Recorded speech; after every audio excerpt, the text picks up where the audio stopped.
Hey, Olive, Arlo, and Frank. Grandpop in the van again at Jacksonville Arboretum. It's a beautiful day out. I just went for a spectacular hike. There's a picnic area that I probably could have shot a video or two in, but there were enough people around that I said, well, the van's in a nice shady area. I'm going to be eating in the van eventually anyway, so I might as well go back in there. I always try to find places out in nature to do these. I mean, right now we're in a parking lot in nature, but part of the reason that I come out here and shoot these in the wild is for me, not for you. It's not so you can see the Jacksonville Arboretum, because I'm not taking pictures of it, putting them in the video or anything. I'm just in nature enjoying myself. So today we're going to pick back up in the Net Bible Reader's Edition in Genesis chapter 10, which is called the Table of Nations. Now, we started, of course, in Genesis chapter 1, where we had the creation of everything. And then in 1 and 2, we had the creation of animals, mankind. And then in 3, sin enters the world in the Garden of Eden. 4, sin rears its ugly head, and you have the Cain and incident. Cain kills Abel. Then he's cast out into the world. And by this time there were a bunch of people. These people lived to almost 1,000 years, and they could have a whole bunch of kids. I can't even imagine what it would be like to be 1,000 years old. So then the next thing is we got up to Noah and the flood. God cursed the world because it had become evil. There was all kinds of like demonic craziness going on. And so he wiped out the world, sent the flood. After 150 days, the ark came to rest on Ararat.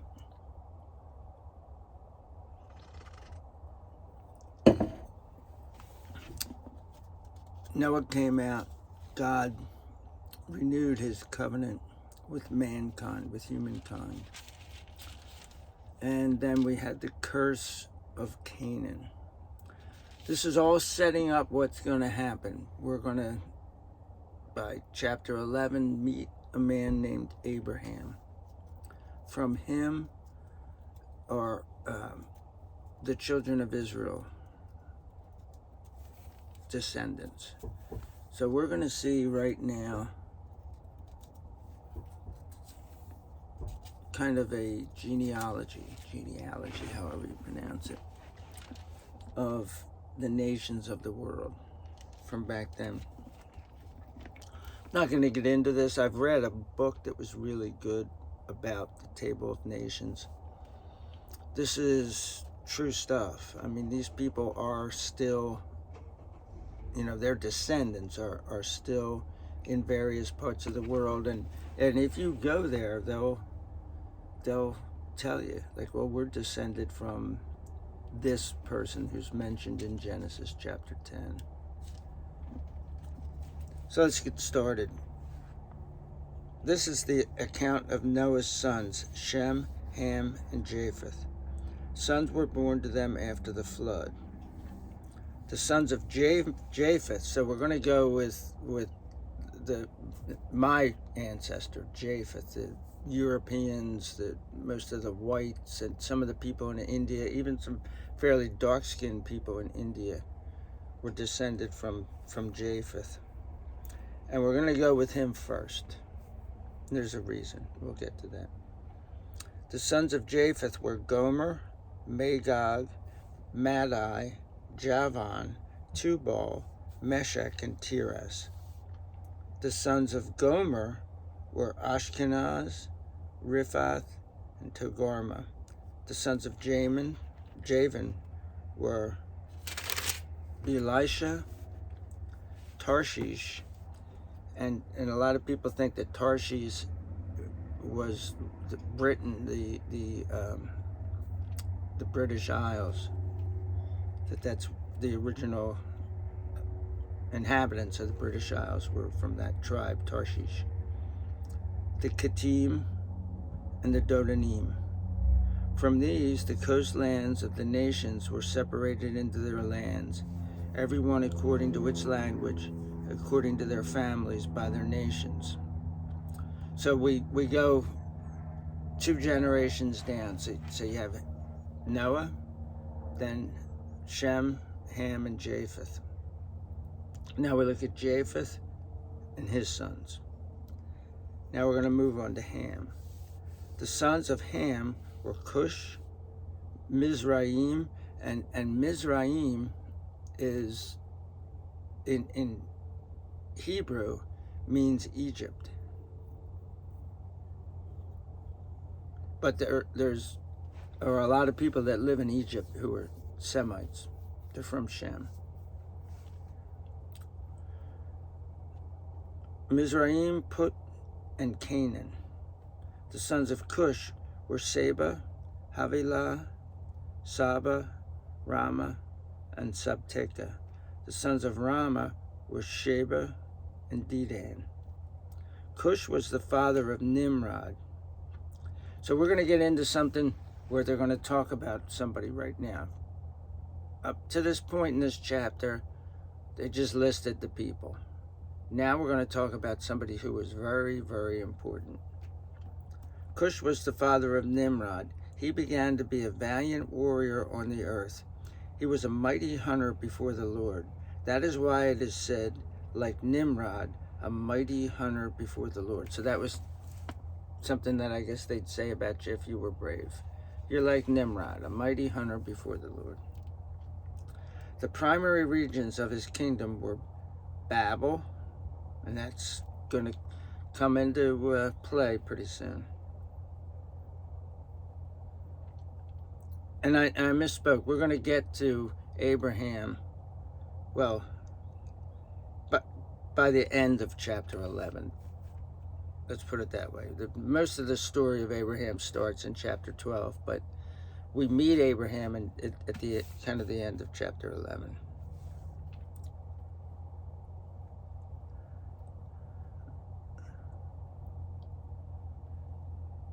The primary regions of his kingdom were Babel, Erech, Akkad, and Calneh, in the land of Shinar. So this is modern day Iraq. From that land he went to Assyria, where he built Nineveh, Rehoboth, Ir, Calah, and Rezin, which is between Nineveh and the great city of Calah. So there were all these cities built there in the plains of Shinar. And there's a reason why the Bible is focusing on this area, especially Babel, which we'll get to at the beginning of chapter 11 when we look at the Tower of Babel. Mizraim was the father of the Luddites, Anamites, Lehabites, Nephites, Pathrahites, Casluhites, from whom the Philistines came, and Caphtorites. The Philistines are going to become very, very important when the children of Israel get to the land, the promised land to Israel. Canaan was the father of Sidon, his firstborn, Heth, and the Jebusites, Amorites, Girgashites, Hivites, Archites, Sinites, and Arvadites, Zemarvites, and Hanathites. And the Jebusites, this is me saying this, we're going to deal with them when we get to King David, because they have a city, a walled city on a mountain called Jebus, and it becomes Jerusalem.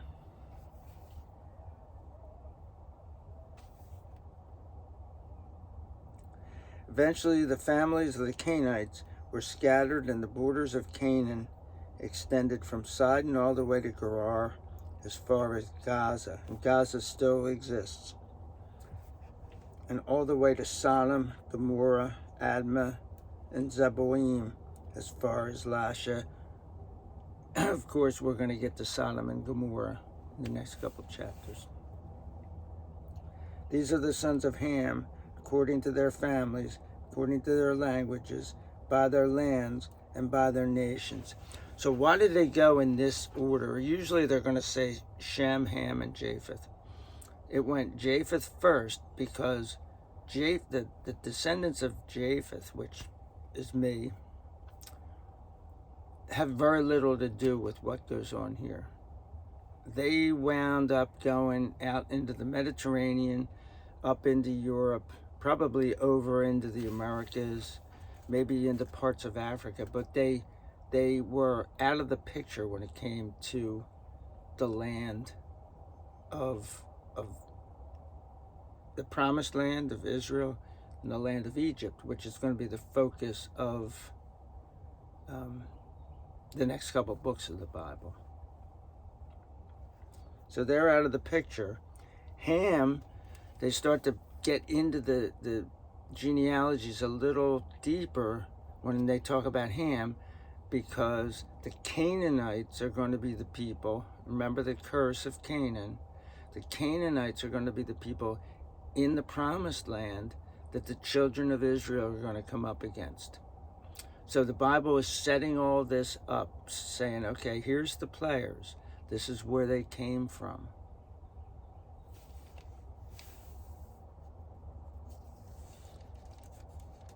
And sons were also born to Shem, the oldest brother of Japheth, the father of all the sons of Eber.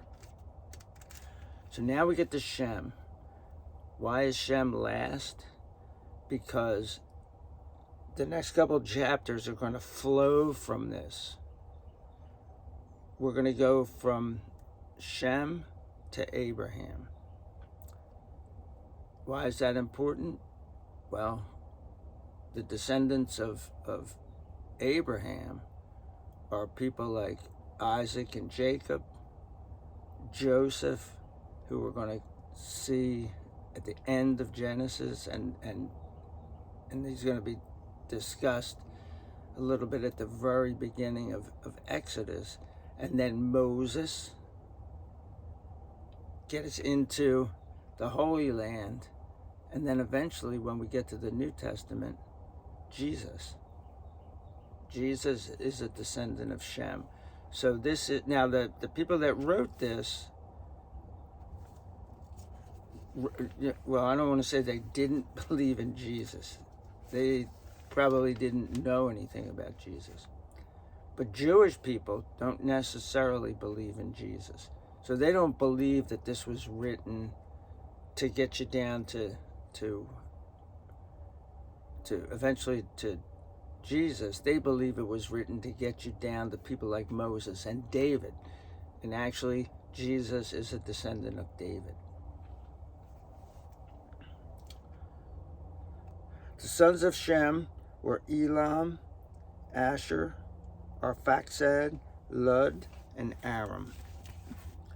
The sons of Aram were Uz, Hul, Gether, and Mash. Arphaxad was the father of Shelah, and Shelah was the father of Eber. 2 sons were born to Eber. One was named Peleg, because in his days the earth was divided, and his brother's name was Joktan. Joktan was the father of Almadad, Sheleph, Hazaramath, Jerah, Hanaram, Uzal, Diklah,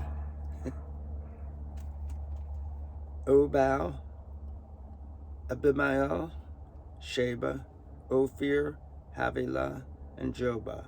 All these were sons of Joktan. Their dwelling place was from Mesha all the way to Sephir in the eastern hills. These were the sons of Shem according to their families, according to their languages, by their lands, and according to their nations. These are the families of the sons of Noah according to their genealogies, by their nations, and from these the nations spread over the earth after the flood. So that's what they were supposed to do. They were supposed to go forth and prosper. We're going to find out that they didn't really do that. They disobeyed God. What a surprise. When we get to chapter 11, we're going to look at the Tower of Babel, or Tower of Babel, however you want to say it. We're going to look at the dispersion of the nations across the earth. And then we're going to drill down a little more on the genealogy of Shem, until we get to somebody named Terah and a man named Abram, his son Abram. Until then, peace out.